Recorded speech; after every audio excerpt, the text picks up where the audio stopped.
Assalamualaikum warahmatullahi wabarakatuh. Perkenalkan, nama saya Ibu Diasti Nuraini. Kali ini Ibu akan sedikit berbagi ilmu tentang definisi istilah dalam perpajakan dan bagaimana cara menghitung besarnya pajak yang harus dibayar ataupun disetor ke kantor pajak.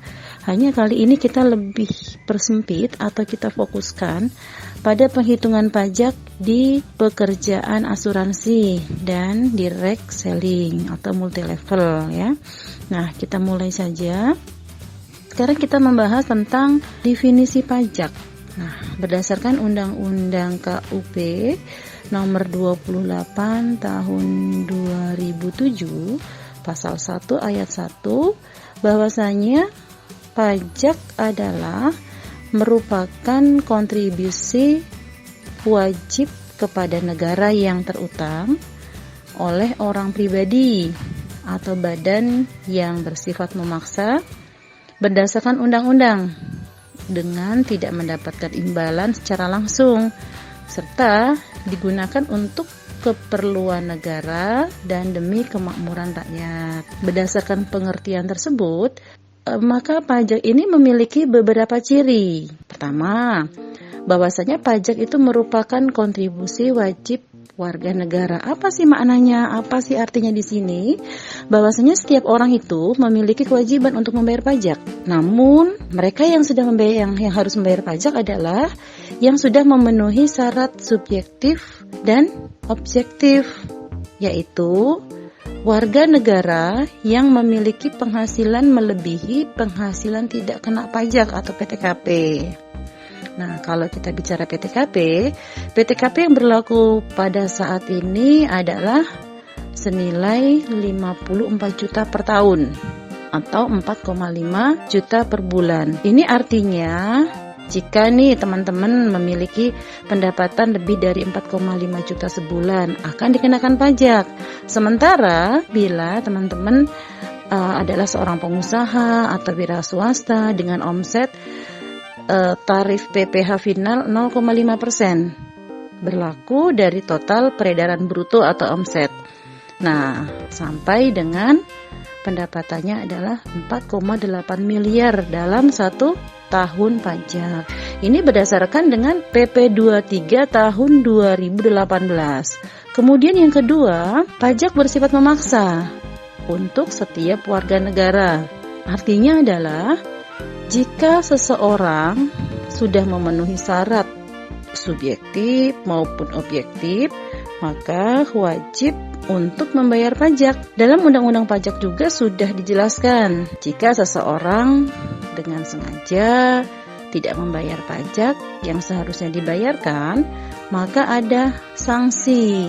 Sanksi ini bisa berupa administratif ataupun hukuman secara pidana. Lalu ciri yang ketiga adalah warga negara tidak mendapatkan imbalan langsung. Nah, pajak berbeda dengan distribusi ya teman-teman ya. Kalau kita bicara restribusi itu contohnya adalah pada saat kita parkir. Pada saat kita parkir kita mendapatkan manfaat parkir dan kita membayarkan sejumlah uang. Artinya kita membayar uang karena ada manfaat yang kita dapatkan, yaitu parkir. Sementara kalau pajak tidak seperti itu. Pajak merupakan salah satu sarana untuk pemerataan pendapatan warga negara. Sehingga ketika kita membayar pajak dalam jumlah tertentu, kita tidak akan mendapatkan manfaat secara langsung yang dibayarkan pada saat itu. Nah, kita dapat mendapatkan manfaat dari contoh perbaikan jalan raya, kita bisa jalan, lalu jalan tersebut, kemudian fasilitas kesehatan, beasiswa dan sebagainya. Nah, semua itu diatur dalam undang-undang perpajakan dan diatur juga bagaimana mekanisme pembayaran serta pelaporan pajak. Nah, di atas tadi berkaitan tentang definisi pajak. Kemudian kita bahas lagi NPWP. NPWP apa sih? NPWP adalah nomor pokok wajib pajak. Nah, sebagai apa? Sebagai tanda pengenal yang diberikan Dirjen Pajak kepada wajib pajak. Tadi kita sudah bicara NPWP. NPWP itu adalah nomor pokok wajib pajak. Nah, sekarang kita bahas dulu apa sih pengertian wajib pajak. Wajib pajak adalah orang pribadi dan badan, meliputi membayar pajak, pemotong pajak, dan pemungut pajak yang mempunyai hak dan kewajiban perpajakan sesuai dengan ketentuan peraturan perundang-undangan perpajakan. Nah, seperti Undang-Undang Nomor 28 Tahun 2007 tentang KUP. Kemudian Undang-Undang Nomor 36 Tahun 2008 tentang PPh dan Undang-Undang Nomor 42 Tahun 2009 tentang PPN dan PPNBM serta peraturan pelaksanaannya. Nah, wajib pajak tersebut terdiri dari apa? Wajib pajak pribadi, wajib pajak badan, kemudian wajib pajak bendahara sebagai pemungut dan pemotong pajak. Nah, sekarang kita uraikan satu-satu ya. Kita mulai dari wajib pajak pribadi. 1. Wajib pajak orang pribadi yang mempunyai penghasilan dari usaha. Jadi, wajib pajak yang mempunyai usaha, dia dikenakan pajak. Yang kedua, wajib pajak orang pribadi yang mempunyai penghasilan dari pekerjaan bebas. Contoh, izin asuransi, direct marketing, atau multi level. Kemudian yang ketiga, wajib pajak orang pribadi yang mempunyai penghasilan dari pekerjaannya. Kemudian yang kedua, wajib pajak badan. Wajib pajak badan itu meliputi badan milik pemerintah seperti BUMN dan BUMD. Yang kedua, badan milik swasta seperti PT, CV, koperasi, lembaga, dan yayasan. Kemudian wajib pajak bendahara sebagai pemungut dan pemotong pajak. Wajib pajak bendahara ini meliputi ada 5 ya. 1. Bendahara pemerintah pusat, kemudian bendahara pemerintah daerah, ketiga bendahara pemerintah desa, keempat badan layanan umum atau yang disingkat dengan BLU, badan layanan umum daerah, atau kalau disingkat BLUD. Berdasarkan tempat pendaftarannya, wajib pajak terdiri dari 1. Wajib pajak berdomisili atau tunggal. Kedua, wajib pajak pusat. 3. Wajib pajak cabang dan wajib pajak orang pribadi tertentu. Itu adalah definisi dari wajib pajak. Nah, kemudian ada PTKP. Tadi kita singgung sedikit ya PTKP ya. PTKP itu adalah pendapatan tidak kena pajak yang gunanya atau berfungsi sebagai pengurang. Tiap orang beda-beda. Setiap orang mempunyai PTKP berbeda tergantung dari statusnya. Apakah dia status sudah menikah, kemudian sudah punya anak 1, 2, 3, dan sebagai pengurang pajak atau PTKP-nya itu maksimal anak 3. Kalau teman-teman punya anaknya 4, 5, sebagai pengurangnya 3 ya maksimalnya,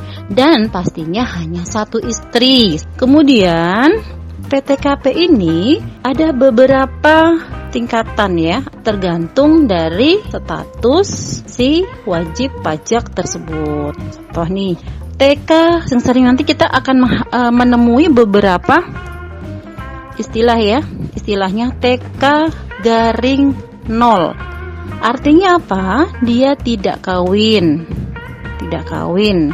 dan tidak mempunyai tanggungan atau single dia single, tidak punya tanggungan. Berapa PTKP-nya per tahunnya? PTKP per tahunnya adalah 54 juta. 54 juta rupiah. Kemudian ada lagi nanti TK garing 1, artinya mempunyai tanggungan 1. Berapa PTKP-nya? 58 juta 500.000 rupiah. Nah, kemudian ada lagi TK garing 2. Berapa PTKP-nya? PTKP-nya adalah 63 juta rupiah.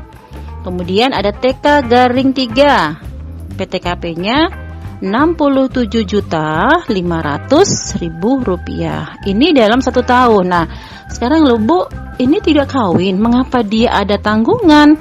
Gitu kan? Nah, bisa jadi contoh nih. Kemudian ada lagi PTKP suami istri dan istri. Nah, PTKP suami dan istri digabung, tidak bersifat pisah harta. Kalau dia pisah harta, nanti masing-masing, ya. Ini tidak pisah harta, jadi gabung. PTKP-nya nanti ada istilah K-I-0. Artinya adalah dia kawin, mempunyai istri dan tidak mempunyai anak. Ya, berapa PTKP-nya dalam setahun? 112.500.000 rupiah. Nah, ada lagi K-I-1. Artinya dia mempunyai 1 anak. Nah, berapa PTKP-nya dalam 1 tahun? 117.000.000 rupiah. Nah, kemudian ada lagi K-I-2.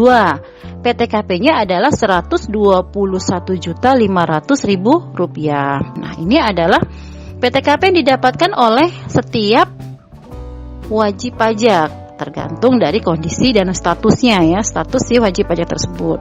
Ini adalah PTKP. Nah, sekarang kita masuk ke tarif. Ketika kita menentukan